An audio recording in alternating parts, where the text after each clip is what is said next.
On fera un best-of à la rentrée. Backseat, le film, c'est un documentaire exceptionnel que nous préparons. En un mot, ça raconte l'année 2023, une année d'embrasement à travers les yeux de Backseat, à travers le regard de toutes celles et tous ceux qui ont participé à l'émission l'an passé. Tu veux voir ce documentaire en avant-première, sur grand écran, dans un MK2, avec tous les membres de l'équipe, et bah clique ici et inscris-toi. En plus, si t'es abonné à Backseat, t'as reçu un code promo. À bientôt et bonne émission. Chers amis, on va commencer les sujets de la semaine, mais avant ça, et c'est une grande première dans Backseat, vous allez voir comment c'est très bien écrit comme émission, pour introduire nos discussions, on va commencer par une séquence que vous attendez toutes et tous, c'est parti pour le PowerPoint de Vincent.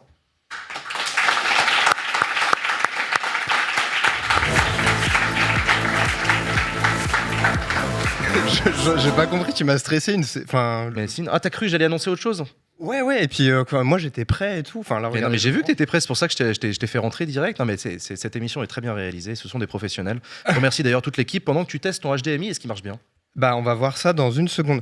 Moi, j'aurai pas le plaisir d'être avec vous la semaine prochaine. Ouais, tu pourras pas le 26. Voilà, je suis désolé, c'est une obligation. C'est par pure tradition de l'amour que je porte. Tu fêtes les 2 ans de mariage de Latifa, c'est ça ? Je l'envoie à ma place. Non, voilà. Donc, je suis désolé par avance, mais j'ai hâte de voir le documentaire. Vous allez bien ? Bah ouais, toi. Ça De va. quoi tu veux nous parler cette semaine ? Eh ben, alors cette semaine, pendant qu'on s'écharpe un peu autour de textos, de discussions qui évoquent un chien transformé en kebab, visiblement. Ouais, c'était bien ça. Eh ben, on passe à côté d'un vrai feuilleton, d'une vraie histoire passionnante qui se passe notamment à l'étranger. Oh mince. Ah, je suis désolé. Je l'ai vu hier soir. En plus. La bourde. Je me demande comment cette slide dans la promotion d'un documentaire sur lequel j'ai travaillé, qui est disponible depuis hier sur Amazon Prime Video, s'est glissé dans ma présentation. C'est très étrange, C'est pas professionnel, je suis désolé. Mais tu es pardonné. Non, mais moi, les soucis techniques, c'est toutes les semaines. Enfin, vraiment, pardon. Hein, non. En vrai, comme je suis un journaliste sérieux, je veux parler d'un sujet... raconte-nous cette histoire. Oui. Quoi ? Oui, vas-y, mais raconte-nous. Mais alors, on en a parlé la semaine dernière. Ah merde, la semaine dernière, on a fait une super émission Backseat la semaine dernière. Impliqué dans le lore Backseat. Merde, je suis pas à jour. Non, mais en tant que journaliste sérieux, je voulais vous parler d'un sujet quand même assez sérieux cette semaine. Je voulais vous parler de la guerre qui se déroule un petit peu contre TikTok actuellement aux États-Unis et que beaucoup d'élus veulent interdire. Alors c'est vrai que imaginer un pays comme les États-Unis sans TikTok, je sais pas, c'est imaginer la France sans baguette, enfin je sais pas, il y a un truc un peu qui clique pas dans ma tête. Et comme il se passe énormément de choses en vrai, et presque de façon quotidienne, et que ça nous concernera peut-être nous aussi un jour, un pauvre addict de TikTok, de chiens mignons ou de mèmes autour de Dune 2. D'ailleurs, dans Dune, Usul. Ouais, je sais. Ouais, je l'ai vu. Ouais, tu savais, ouais. C'était bien. Drôle, Usul. C'était vachement bien. Comment les gens dans la salle. Ouais. Ah, ils étaient fous, les gens, ils étaient fous. Rive droite, en tout cas, c'était j'imagine. Génial.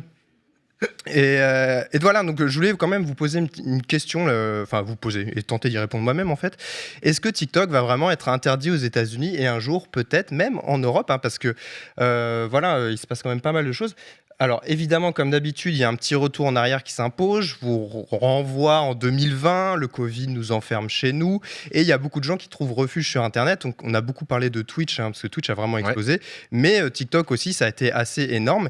Et souvenez-vous, c'est à cette époque-là, on avait le droit à ce genre de vidéos dans notre timeline.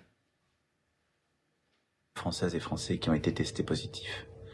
Donc le virus repart.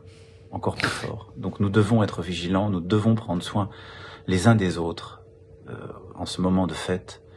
Donc vraiment, j'en appelle à chacune et chacun d'entre vous. Je compte sur vous. Faisons le maximum. Personne n'est à l'abri de ce virus, personne. Et donc nous allons tous ensemble résister. Le vaccin va arriver, nous allons continuer de nous organiser. Je reviendrai vers vous très vite. Bon courage. Abrège frère, super. C'est TikTok qui a la ref. Ouais, c'est sûr que ça fait pas de la boxe là. Et moi, mais ce visage, il m'a traumatisé. Ça me hante presque autant qu'un autre visage. Ah, vous savez de quoi je parle. Ça faisait longtemps. Il fallait que je le replace. Non, voilà. Bref. TikTok devient donc avec le Covid aussi très mainstream et il prend toujours plus de place dans la société, dans les médias et donc dans le monde politique. Sauf que TikTok, c'est pas une application américaine et ça appartient à une grosse entreprise chinoise qui s'appelle ByteDance. Et parce que ByteDance est chinoise, il doit y avoir en son sein un comité composé de membres du gouvernement communiste chinois. Et ça, forcément, pour les Américains, ça crée un climat d'inquiétude assez prononcé. Dès fin 2019, des élus américains demandent des enquêtes et l'armée américaine décide d'interdire son usage sur les téléphones de ses employés. Et à l'été 2020, en pleine pandémie, Trump lance une croisade contre l'application.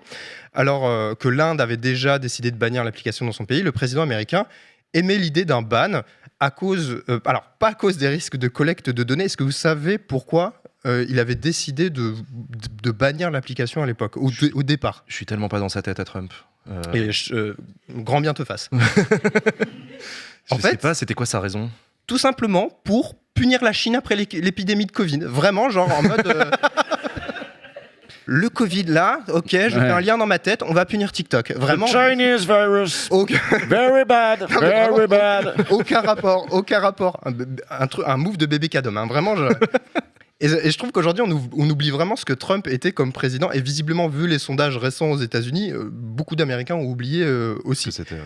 Alors très vite, Trump veut que Biden vende TikTok et donne même plusieurs ultimatums à la Chine. Il y a eu plein de rebondissements, une particularité liée à la politique américaine, mais en gros, c'était un vrai bordel pour le coup. Mais pour résumer, il y a un deal qui a fini par être mis en place avec une société américaine pour essayer de garder les données sur leur serveur, sur le territoire américain en majorité. Et on n'en avait plus trop entendu parler. Et avec la défaite de Trump, on disait, bon, le sujet, il est un peu clos.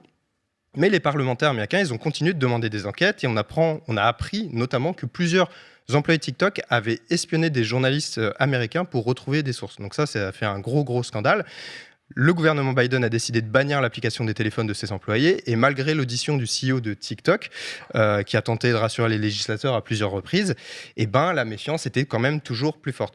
Au point où le Montana a même décidé l'interdiction totale avant d'être retoqué logiquement, puisque ça posait des soucis en matière de liberté d'expression globalement.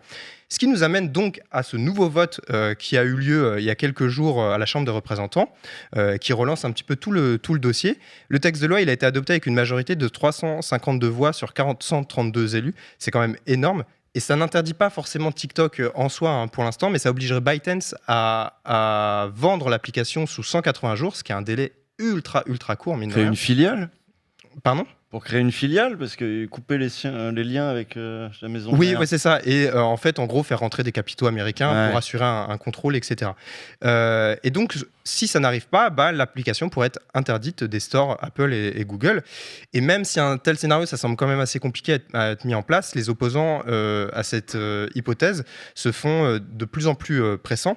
Il faut savoir que TikTok, ils ont dépensé ces dernières années plus de 20 millions de dollars en lobbying à Washington et son CEO, donc je vais essayer de prononcer au mieux, j'ai demandé à mon frère qui a fait des études de chinois pour me prononcer au mieux son nom, mais c'est Zhou Zhu, j'espère que je prononce bien. Okay. Il a pris la parole dans un TikTok, évidemment pour défendre l'application, un TikTok qui a été vu des dizaines de millions de fois. Il affirme même que ça va donner plus d'hégémonie à d'autres réseaux sociaux, on pense à Meta évidemment, et couper des revenus pour beaucoup d'entreprises et de créateurs de contenu. Et il ne l'a pas dit évidemment, mais si TikTok est banni aux États-Unis, ils ont énormément à perdre avec ce marché. Et l'application, ils ont même encourager leurs utilisateurs à interpeller leurs élus. Il y a une journaliste qui avait expliqué qu'elle avait ouvert son application TikTok un jour et il y avait un pop-up qui lui disait appelez votre représentant tout de suite pour défendre TikTok. Ça me rappelle un petit peu tout ce qui s'était passé aussi avec l'article 13 YouTube, etc. YouTube, mais là, c'est une méthode quand même de lobbying assez agressif qui engage les utilisateurs directement. Et évidemment, il y a plusieurs créateurs de contenu qui sont allés manifester à Washington, donc des TikTokers au Capitole, etc. Et c'était assez impressionnant. Et il y en a un qui a parlé et il a dit une phrase assez intéressante, j'aimerais qu'on l'écoute. Keep TikTok! Keep TikTok! Protesters took to Capitol Hill on Wednesday in support of TikTok. Do you have any concerns about China tapping into people's phones or security risks from China? Absolutely not. If I had any concerns about China, I would have the same concerns about right here in America sharing and selling our data too. Alors voilà, bon, Bah, je pense- oui, oui. mais du coup, les deux, du coup. Voilà, donc du coup les deux. Ouais. Et bon, j'ai bien aimé le petit tacle un peu à la jugulaire, etc. Et puis on pense évidemment à Edward Snowden et tout ce qui s'est passé avec la NSA, tout ça. Effectivement, c'est pas rien. Et quand on prend un peu de recul sur le sujet, on se dit que, ah oui, quand même. Et en tout cas, le texte pourrait de toute façon concerner d'autres applications. Et Joe Biden a dit qu'il signerait la loi si le Sénat vote à son tour. Alors, ce qui est assez paradoxal parce que Joe Biden, donc 80 ans, est clairement pas connu pour une coolitude ou un flow ou une capacité à faire des trends TikTok. Il s'est lancé sur TikTok il y a quelques semaines à peine et il nous a offert évidemment du contenu de qualité, vous vous en doutez. Chiefs or Niners? Ça va être très long là aussi. Two great quarterbacks, hard to decide. But if I didn't say I was for the Eagles, then I'd be sleeping alone. My wife's a Philly girl. Game or commercials? Game. Game or halftime show? Game. Jason Kelsey or Travis Kelsey? Mama Kelsey. I understand she makes great chocolate chip cookies. Deviously plotting to rig the season so the Chiefs would make the Super Bowl, or the Chiefs just being a good football team? I'd get in trouble if I told you. Trump or Biden? Are you kidding? Biden. Donc voilà, c'est très long. Non mais c'est très long. Laissez pas vos grands-parents sur les réseaux sociaux. Donc voilà, on a un président qui veut à la fois interdire TikTok, mais qui a rejoint TikTok pour en plus faire des vidéos vraiment pas ouf. Et il y en a beaucoup qui lui reprochent de vraiment trop se focaliser sur Trump, de pas parler assez de son programme et des Américains, et évidemment d'occulter beaucoup ce qui se passe en Palestine, puisqu'on le sait, sur TikTok, il y a énormément de discussions autour de ce qui se passe là-bas. Mais de toute façon, Biden, il n'a pas le choix, parce que faire des TikTok, c'est indispensable dans une année électorale. En novembre prochain, il va viser un second mandat, et pour allier les Américains à sa cause, il a désespérément besoin des réseaux sociaux et de TikTok en particulier, comme ça peut être Facebook, il y a quelques élections de ça. Et les Américains, en plus, en âge de voter, ils sont très présents sur l'application. Il y a 62% des 18-29 ans qui disent utiliser la plateforme. Donc, c'est un vrai sujet. Et même Trump, il a complètement retourné sa veste à propos de l'application. Il a longtemps présenté ça comme un ennemi des États-Unis. Mais lui aussi, il a désespérément besoin des électeurs et d'Internet qu'il avait déjà bien aidé en 2016. Après, alors apparemment, selon certaines personnes, il a pris cette décision peu de temps après avoir rencontré un gros donateur des Républicains qui lui aussi a des parts dans TikTok. Donc bon, il s'est dit, voilà, si je pouvais changer d'avis, c'est pas grave et tout. Voilà, bon, du Trump a un petit peu tout craché. Sachant en tout cas que le Sénat semble avoir l'envie de prendre son temps et de pas rusher le sujet parce que, comme l'a dit Sarah Jacob de la Chambre des représentants, pas une seule chose que nous avons entendue durant ces briefings classifiés était unique à TikTok. Ce sont des choses qui arrivent sur chaque réseau social et c'est vrai, je pense que c'est important de le rappeler. Un mot aussi sur l'Union européenne, parce que voilà, on peut se demander est-ce qu'on risque de profiter des TikTok un peu cringe de Bruno Le Maire encore longtemps. Il en a fait un sur Dragon Ball récemment pour rendre hommage à Akira Toriyama et vraiment, j'aurais pas soupçonné. Je voyais plus amateur de littérature classique. Harlequin, tout ça. Voilà, ce genre de choses. Pas forcément de manga, voilà. Mais bon. En tout cas, il y a bien une enquête qui a été lancée récemment par la Commission européenne pour manquement en matière de protection des mineurs, notamment via son algorithme et le fameux effet terrier de lapin ou rabbit hole, vous le connaissez, je pense plutôt comme ça, cette expression. Mais pour l'instant, donc il n'y a pas de ban prévu. On va pouvoir donc continuer à profiter des blagues d'Adèle sur son TikTok, des montages de Pemph ou de certains TikTok un petit peu rigolos d'un certain Vincent d'Internet. Voilà, je dis ça au hasard.